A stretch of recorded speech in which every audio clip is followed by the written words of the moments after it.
अस्सलामुअलैकुम। उम्मीद है आप खुश होंगे, खैरियत से होंगे। तैयब बलोच फिर से आपकी खिदमत में हाजिर है। मैं फिर दोबारा जो बहाल मुलाजमीन के मसाइल हैं उस पर आज हम सैर हासिल गुफ्तगू करने लगे हैं, क्योंकि मुझे बहुत सारे दोस्तों के मैसेजेस आ रहे हैं, फ़ोन आ रहे हैं, व्हाट्सएप पे लोग रब्ता कर रहे हैं, कमेंट्स कर रहे हैं और उनके मसाइल हैं जो कि ख़त्म होने का नाम नहीं ले रहे। अगरचे 17 दिसंबर 2021 यानी कि सुप्रीम कोर्ट का फ़ैसला आ गया 17 दिसंबर, और आज देखें दिसंबर तकरीबन ख़त्म होने को है और 2022 में हम इंटर होने लगे हैं। लेकिन इसके बावजूद अभी तक इम्प्लीमेंटेशन जो है वो फ़ैसले के ऊपर नहीं हो रही। बहुत सारे इदारे देखें, नियर अबाउट 72 इदारे थे जो हमें बताया गया, ताहम इसमें भी तज़ाद मौजूद है। सच्ची बात है और सीधी बात है। वो तज़ाद कैसा है? कल attorney general of Pakistan, attorney general for Pakistan Khalid Javed साहब मुझे यहीं सुप्रीम कोर्ट के बाहर मिले। ये अभी मैं पार्किंग में बैठा हूँ, तो इस बार मुझे मिले तो मैंने उनसे पूछा कि सर आपने क्या डाटा जमा करा दिया जो सुप्रीम कोर्ट ने आपको कहा था कि आप जो है वो हमें डाटा जो है वो प्रोवाइड करें, क्योंकि जो बरतरफ मुलाजमीन के वकला थे उन्होंने अदालत को बताया था कि 16,000 से ज़्यादा कुछ एम्प्लॉइज़ हैं, तकरीबन 16,000 और 72 इदारों के या कॉरपोरेशन महकमे डिपार्टमेंट सब मिला के 72 के नाम जो है बतलाए गए थे। तो जबकि अटार्नी जनरल ने जो एस्टेब्लिशमेंट डिवीज़न की जानिब से डाटा प्रोवाइड किया था वो तकरीबन 5,000 समथिंग का डाटा था, और अटार्नी जनरल ने कहा था कि एस्टेब्लिशमेंट डिवीज़न ने बरतरफ जब मुलाजमीन बरतरफ हो गए जस्टिस मुशीर आलम के फ़ैसले के बाद, उसके बाद एस्टेब्लिशमेंट डिवीज़न ने तमाम इदारों से डाटा कलेक्ट करने की कोशिश की, तो 32 इदारों ने जो है वो इन मुलाजमीन को निकाला। 72 इदारों की जो बात है वो दुरुस्त नहीं है, ये अटार्नी जनरल फॉर पाकिस्तान का कहना था। तो इस पर जब सुप्रीम कोर्ट फ़ैसला दे चुकी, 184(3) के तहत मुलाजमीन को बहाल कर चुकी, उसके बाद जो है वो सुप्रीम कोर्ट के जज जस्टिस उमर अता बंदियाल जो हेड कर रहे थे इस पूरे केस को, लार्जर बेंच को, जिन्होंने आपकी बहाली का फ़ैसला दिया, उन्होंने अटार्नी जनरल को कहा कि खालिद जवेद साहब हमें थोड़ा सा जो है वो अबहाम है या हमें थोड़ी सी कन्फ्यूजन है डाटे से मुतल्लिक, तो आप जो है वो रिमेनिंग डाटा कोई है तो हमें बता दें, क्योंकि बरतरफ मुलाजमीन की जानिब से हमें ये बताया गया कि ये 16,000 एम्प्लॉइज़ हैं, और जबकि जो एस्टेब्लिशमेंट डिवीज़न है उसकी जानिब से जो बताया गया है वो 5,000 समथिंग का फिगर आ रहा है। तो अगर कोई ऐसी चीज़ें हैं तो आप मज़ीद चीज़ें हमें दे दें ताकि हम उनका एनालिसिस करके उनका जायज़ा लेके फिर हम रीज़न जो हमने लिखनी है उसमें ये चीज़ें काम आ सकें। तो अटार्नी जनरल से जब कल हमने पूछा तो उन्होंने कहा मैंने डाटा जमा करवाया है। तो पूछा कि सर कितने एम्प्लॉइज़ का आपने डाटा जमा कराया है, जो आपने डाटा जमा कराया है उसमें कितने इदारे हैं?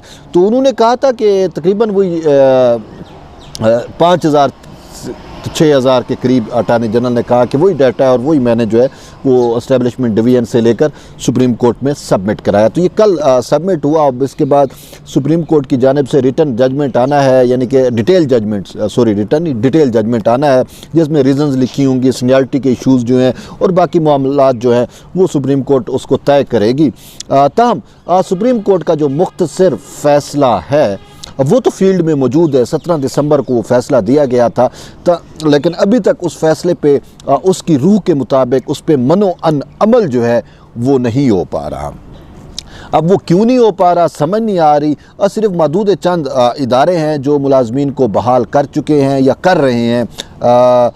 बाकी इदारे बड़े बड़े इदारे, यानी देखें जो SSGC है उसमें तकरीबन 2,000 से ज़्यादा एम्प्लॉइज़ हैं, 2,100 हैं, 2,200 एम्प्लॉइज़ हैं या शायद इससे भी ज़्यादा मुलाजिम बनता है। और SSGC के लोग सुई सदरन जो गैस है कंपनी है उसके लोग सफ़र कर रहे हैं।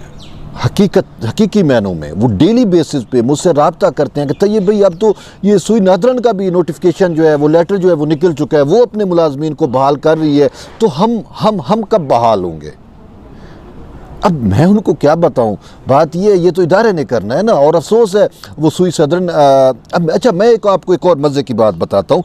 कुछ एम्प्लॉइज़ SSGC के कुछ एम्प्लॉइज़ गए कराची में जो इनका हेडक्वार्टर है वहाँ पे गए और वहाँ पे एक मुतलका शख्स थे जो शायद इनके HR के हेड हैं, शायद वो छुट्टियों पे हैं और उनके जो सेकंड कमांड है उनके पास गए तो उनकी बारिश इंसान है, मैंने देखा, दाढ़ी है उनकी बाकायदा, और वो बैठे हुए हैं और ऐसे कुर्सी के ऊपर बैठे हुए हैं, मतलब टांग पे टांग चढ़ा के, जैसे वो नवाब हूँ, ठीक है ना, रईस हूँ। और उसके बैठने का वो फिरौनियत नज़र आ रही थी। सामने जो है वो मुलाजिम सैक्ट बरतरफ मुलाजमीन जो है वो बेचारे बैठे हुए थे, सुप्रीम कोर्ट का जजमेंट उनके हाथ में था, एस्टेब्लिशमेंट डिवीजन का लेटर उनके हाथ में था, वो दिखा रहे थे कि सर ये चीज़ें हैं, अब तो आप हमें बहाल कर दो। और वो शख्स जो है, अब मैं उसके बारे में क्या कहूँ, टांग पे टांग लगा चढ़ा के ना यूँ बैठा हुआ है जैसे वो SSGC उसकी माँ जहेज़ में लेके आई थी।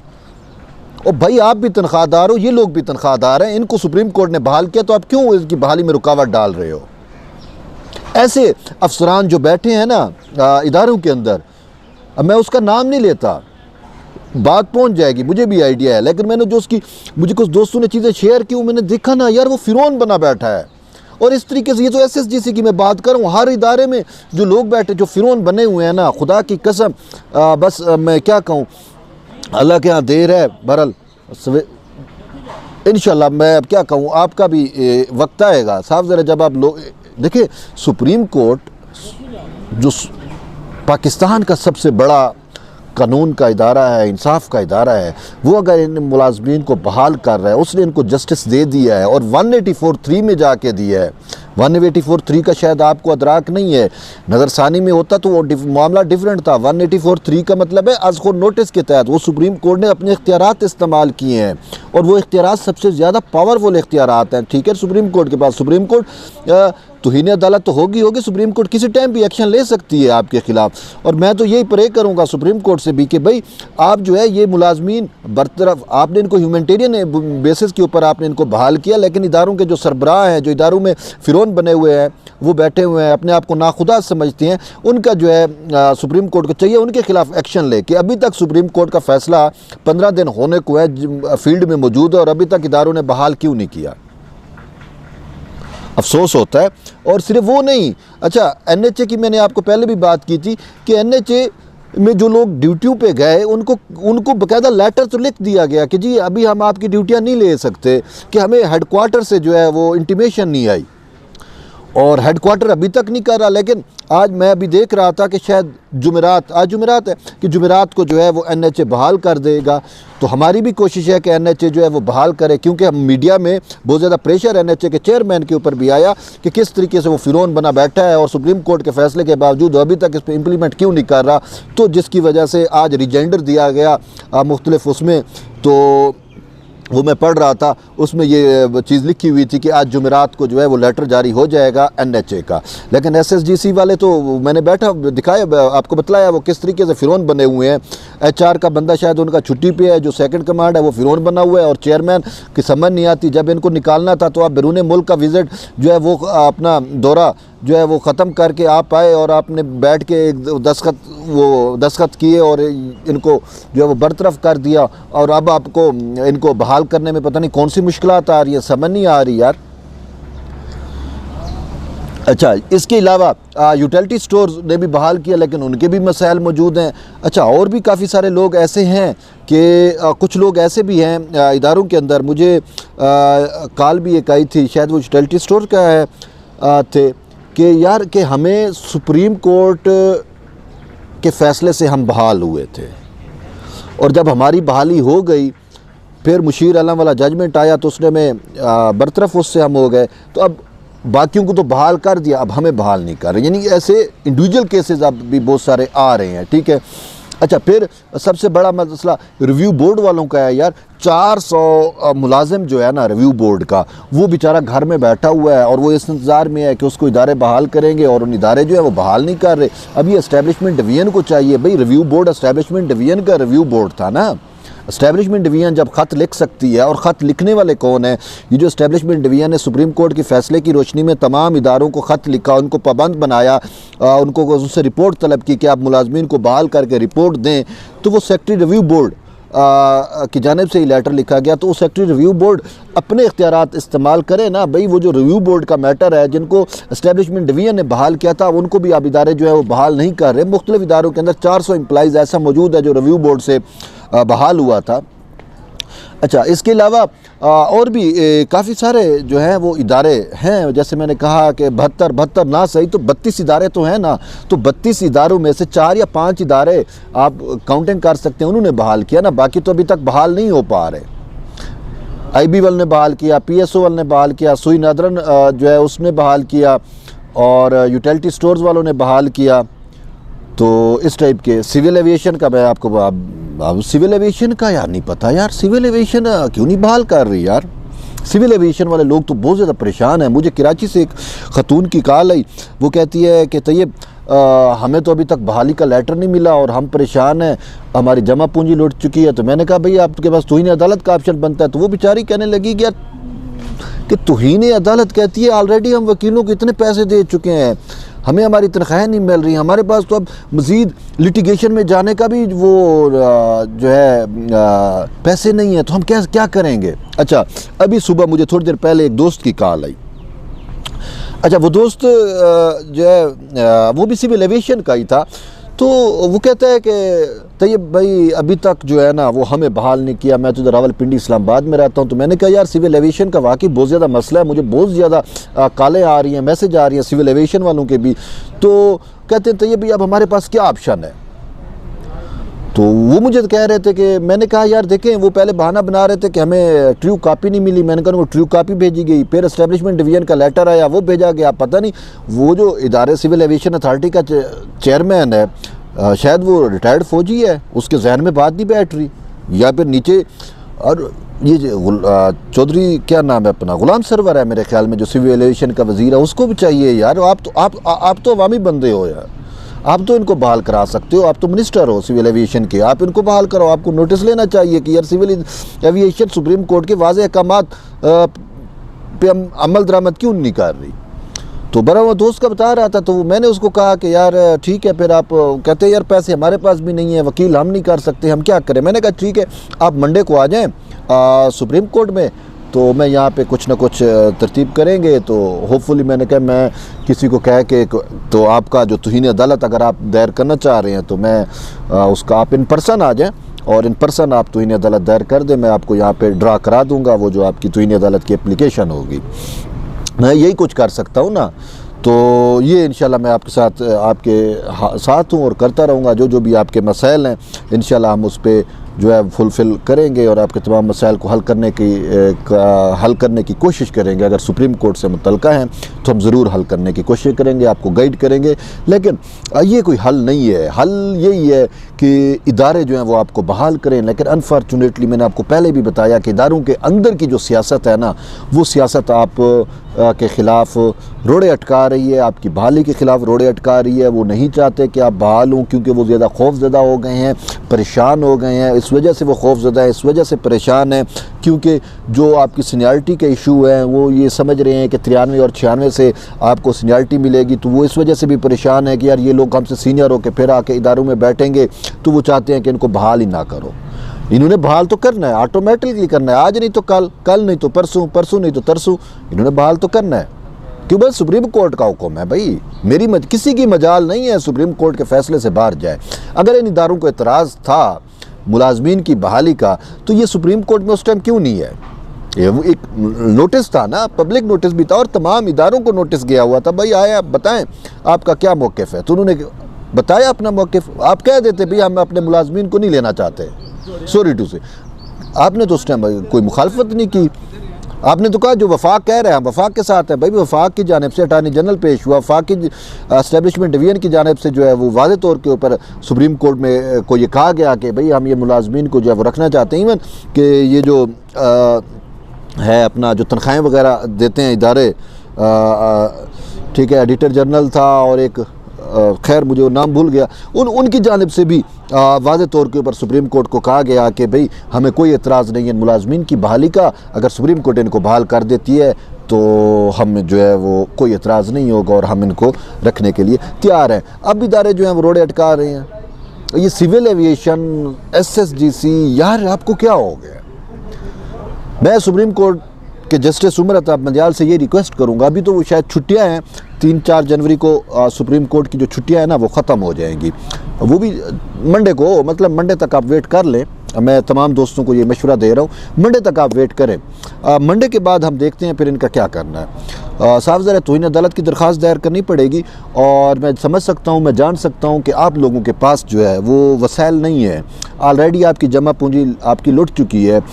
सुप्रीम कोर्ट के वकील हायर करना ना आम बंदे का काम नहीं है। ये लाखों करोड़ों में तनख्वाहें लेती हैं, और फिर जब देखते ना ये तो सैकड़ों एम्प्लॉइज़ हैं, वो पर पर्सन भाई इतने हमें दे दो जी, 400 बंदा है जी, पर पर्सन हमें इतना दो, तो वो 1-1 लाख पर पर्सन मिलाओ तो 40-40 लाख बन जाता है भाई। करोड़ों में ये तनख्वाहें लेते हैं, आपसे फीसेस लेते हैं। तो मुलाजमीन ये बेचारे कह रहे हैं कि तैयब भाई हमारे पास नहीं है, मज़ीद पैसे नहीं हैं इन वकीलों को खिलाने के, हमारे पास लिटिगेशन के मज़ीद पैसे नहीं हैं, हम फिलफौर बहाली चाहते हैं। तो इसी वजह से मैं ये तमाम इदारों से कि भाई ह्यूमैनिटेरियन बेसिस के ऊपर आप इनको जो है वो बहाल करो, आपका हक है, यानी कि इन एम्प्लॉइज़ का हक है, बहाल होना इनका हक है। सुप्रीम कोर्ट इनको ये हक दे चुकी है, सुप्रीम कोर्ट इनका तहफ़्फ़ुज़ कर चुकी है, इनके बुनियादी इंसानी हकूक़ का सुप्रीम कोर्ट ने तहफ़्फ़ुज़ किया तो इनको बहाल किया ना।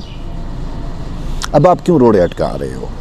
बहरहाल देखते हैं, अब अगर ये बहाल नहीं करते तो फिर उसके पास क्या ऑप्शन है, वो फिर मंडे को जो है वो इंशाल्लाह हम इस पे हम आपको मज़ीद बतलाएंगे भी सही, और मंडे को हम प्रोसेस भी कोशिश करेंगे वाले से अगर ले लेना तो खुदा की कसम इसको चल पता जाए। समझ नहीं आती यार, आप ना खुदा तो नहीं हो, आप भी तो इंसान हो, ये लोग भी तो इंसान है यार। ह्यूमैनिटेरियन बेसिस पे देखो यार, इनके मसाइल हैं, 4 रोज़ से 4 माह से 5 माह से इनको तनख्वाहें नहीं मिली, इनके बच्चे कैसे सफ़र कर रहे होंगे?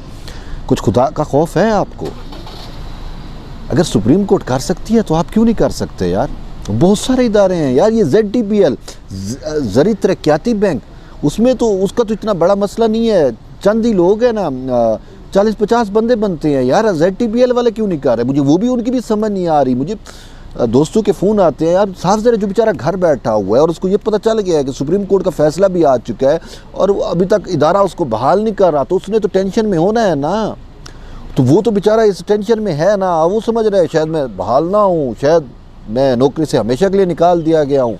तो वो तसब्जुब की कैफियत में तो है ना भाई, उस कैफियत से आपने इनको निकालना है और इदारों ने निकालना है, इनको बहाल करना है। ये ZTPL हो गया, सिविल एविएशन हो गया, SSGC हो गया, NHA हो गया, और इस तरह के और जो हैं वो काफ़ी इदारे मौजूद हैं। भाई आप फिलफोर इम्प्लीमेंट करें, इनको बहाल करें एज सून एज़ पॉसिबल। ये इन लोगों का हक है। मैं पहले भी आपको बता चुका हूँ, आपकी बहाली बनती है, और फिर रिव्यू बोर्ड वाला भी जो है उसको मैटर को उठाएं।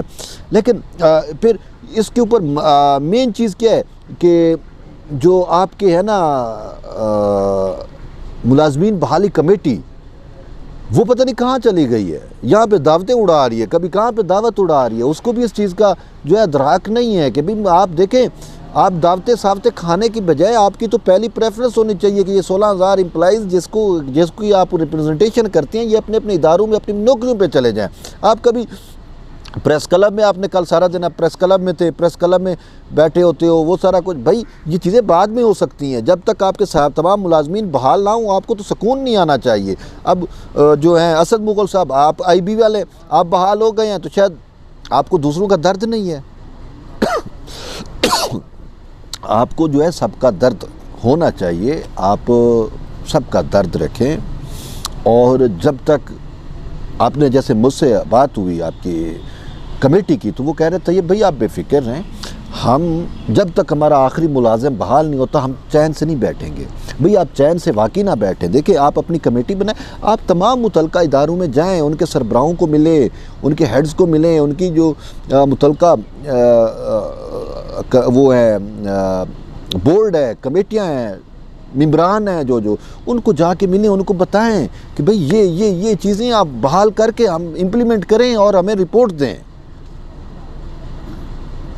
आपको तो जाना चाहिए। आप कभी कहाँ उधर नहीं भाई। आप पहले देखें, आप अपनी एक कमेटी और बना सकते हैं, 3 कमेटियाँ बना लें, सब कमेटियाँ 4 बना लें, और आपने 30 इदारा है, 32 इदारे है, 72 इदारे, आप बांट लें कि बाबा ये कमेटी जो है वो 10 इन इदारों को देखेगी, ये इन 10 इदारों को देखेगी, ये कमेटी इन 10 इदारों को देखेगी, और रोज़ाना की बुनियाद के ऊपर वो उनके हेडक्वार्टर्स जाएँ, उनके जो मुतलका इदारे हैं वहाँ पर जाएँ और उनके लेटर इशू करवाएँ।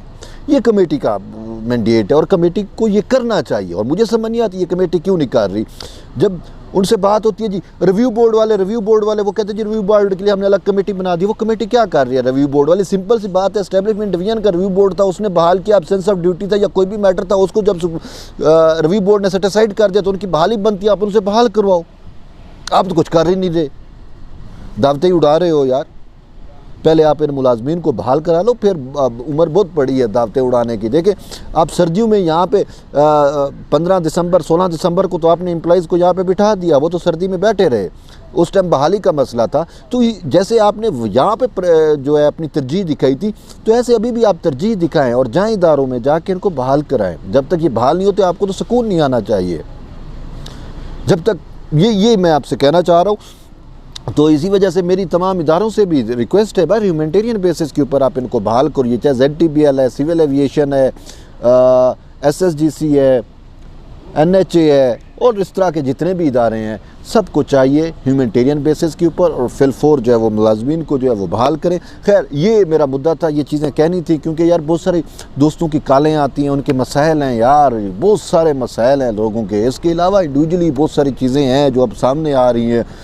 अब 16,000 बंदा था तो आप खुद समझ सकते हो, तो 16,000 में से कितना 1,000-1,500 अभी तक बहाल हुआ होगा, बाकी 15,000-14,000 बेचारा तो बैठा हुआ है ना।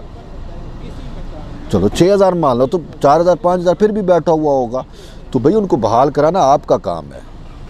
आपको सपोर्ट मिल गई है सुप्रीम कोर्ट के फैसले से, आपको सपोर्ट मिल गई है एस्टेब्लिशमेंट डिवीजन के लेटर से। अब आप क्या बचता? कुछ भी नहीं बचता, बस सिर्फ आपने उन पर प्रेशर डालना है। आप जाएं उन पर प्रेशर डालेंगे, उनसे पूछेंगे तो कुछ होगा ना। वो मुलाजिम जो है वो अपने इदारे में जाता है तो उस बेचारे का क्या प्रेशर होगा? बाबा एक्सटर्नल प्रेशर आप पे जाएगा। आप जाएं, मिसाल सिविल एविएशन नहीं कर रही तो आप जाके गुलाम सरवर को मिलें, बाबा वो मिनिस्टर है। इसी तरीके से अगर ये स्पोर्ट्स बोर्ड वाले थे या रिव्यू बोर्ड वाले, ये जो भी मतलब है फेडरल लैंड कमीशन है, आप वो जिस गवर्नमेंट जिस मिनिस्ट्री के अंदर, आप डायरेक्ट मिनिस्टर को जाके मिले। आप अली मोहम्मद खान को तो मिल सकते हैं, हर टाइम आपकी अली मोहम्मद खान के साथ कमेटी की तस्वीरें आ रही हैं, ये आ रही हैं, वो आ रही हैं। उसको कहो ना भैया आप जाओ, आप काम कराओ, उसको लेके जाएं मुख्तलिफ इदारों के हेड के अंदर, CEO जो सरबराह हैं उनके साथ, उनको बिठाएं, उनको कहें कि सर ये चीज़ें इनको बहाल करवाओ।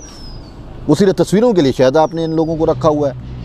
ये कमेटी का काम है और मुझे अफसोस से कहना पड़ा कमेटी ऐसा अब वो काम नहीं कर रही, शायद दावतें उड़ा रहे हैं या कंप्रोमाइज़ हो गए हैं, आई डोंट नो। अब कमेटी को साबित करना होगा कि भाई आप इनके साथ खड़े हो, या आप इनका सौदा ना करो, कंप्रोमाइज़ ना करो। बहरहाल जुड़े रहिए तैयब बलोच के साथ, फिर दोबारा एक नई वीडियो के साथ हम आएंगे और हमारी कोशिश है, हमारी दुआ है कि आपको एज सून एज आप जो है वो बहाल कर दिया जाए। और फिर मिलते हैं इंशाल्लाह एक नई वीडियो के साथ, तब तक के लिए इजाज़त दें। अल्लाह हाफ़िज़।